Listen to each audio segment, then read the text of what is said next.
அவன் விரும்பியது நடக்காது. அல்லாஹ் எதை விதித்தானோ, அவனுக்கென்று எது முடிவு செய்யப்பட்டிருக்கிறதோ அதுதான் வாழ்வில் நடக்கும்.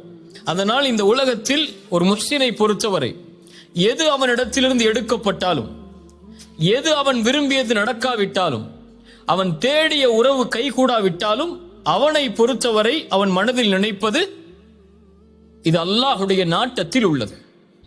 என் இறைவன் எனக்கு எப்போதும் நலவைத்தான் நாடி இருப்பான்.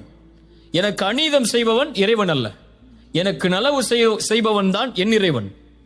என் தாய் எனக்கு கெடுதல் நினைக்க மாட்டாள், என் தந்தை எனக்கு கெடுதல் நினைக்க மாட்டாள், என்னை நேசிக்கக்கூடியவன் எனக்கு கெடுதல் நினைக்க மாட்டான். அதுபோல்தான் என்னை படைத்தவன் இவர்களை விடவெல்லாம் மேலானவன். அவன் ஒருபோதும் எனக்கு கெடுதல் நினைத்திருக்க மாட்டான். அவன் நாடியது நடந்திருக்கிறது, நடப்பது எனக்கு நல்லது, நான் அதை விரும்பாவிட்டாலும் என்பதைத்தான் ஒரு முஃமின் தன்னுடைய வாழ்க்கையின் அடிப்படையாக கொண்டிருப்பான். அல்லாஹ் அதைத்தான் சொல்கிறான், ஒன்றை நீங்கள் வெறுப்பீர்கள், ஆனால் அது உங்களுக்கு சிறந்ததாக அமையும். நீங்கள் ஒன்றை நேசிப்பீர்கள், அது உங்களுக்கு தீயதாக அமைந்திருக்கும். வல்லாஹு யஅலம் வ அன்தும் லா தஅலமூன்.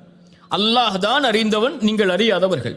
உங்களை படைத்த இறைவன் தான் உங்களுக்கு எது நலவு என்று தெரிந்தவன்.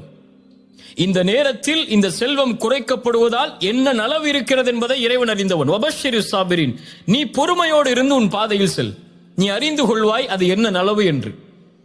உனக்கு ஒரு உறவு கைகூடாவிட்டால், நீ விரும்பிய வாழ்வு உனக்கு அமையாவிட்டால், விரும்பாத வாழ்வு அமைந்து விட்டால் ஏற்றுக்கொள், இறைவன் அதைத்தான் உனக்கு விதித்திருக்கிறான்.